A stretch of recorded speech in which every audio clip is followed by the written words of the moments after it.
నారా లోకేష్ అను నేను అని భవిష్యత్తులో ఖచ్చితంగా మనం విందేరుతాం. ఎందుకంటే ఇప్పటికి విన్నాం మంత్రిగా, కానీ ముఖ్యమంత్రిగా ఆంధ్రప్రదేశ్ రాష్ట్ర ముఖ్యమంత్రిగా బాధ్యతలు స్వీకరించబోతున్నానని వింటాం భవిష్యత్తులో. ఎందుకంటే తెలుగుదేశం పార్టీ మంచి సబ్జెక్ట్ ఉన్నటువంటి పార్టీ, దశాబ్దాల తరబడి అనుభవం ఉన్నటువంటి పార్టీ, ప్లస్ ఇక్కడ లోకేష్ని వారసుడిగా పార్టీ కార్యకర్తలే కాదు ప్రజలు కూడా గుర్తించారు. మొన్నటి ఘన విజయం తర్వాత అంతకు ముందు ఉన్నటువంటి మైనస్లన్నీ కూడా పోయినాయి. ఇప్పుడు పాలనాపరంగా కూడా తన అనుభవాన్ని రంగరించి పోయడంతో పాటుగా చంద్రబాబు తనకు సంబంధించిన వారసత్వం జాగ్రత్తగా ఆయనకు అందజేస్తున్నాడు. చంద్రబాబు గారికి ఇండస్ట్రియల్ సెక్టార్లో ఉన్నటువంటి పరిచయాలు లోకేష్ ఫాలోఅప్ చేస్తున్నారు. ఎవరైతే తాజాగా వచ్చినటువంటి టాటాకి సంబంధించినటువంటి అధినేతని ఇక్కడ కూర్చోబెట్టి మాట్లాడేటటువంటి బాధ్యత లోకేష్కి అప్పచెప్పారు.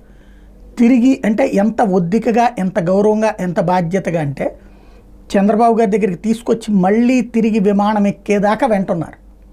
పారిశ్రామికవేత్తలు ఇట్లాంటి లాయల్టీ అంటే ఇట్లాంటి ప్రేమని, ఇట్లాంటి ఆదరణ, ఎందుకంటే ఒక మంత్రి వచ్చి అంతగా తనకు గౌరవం ఇచ్చినప్పుడు వాళ్ళు ఎట్లా ఉంటుంది, పొద్దున అదే లెగసీ అంటే చంద్రబాబు గారి వారసుడిగా పారిశ్రామిక సమాజం ఆటోమేటిక్ గుర్తించేస్తుంది.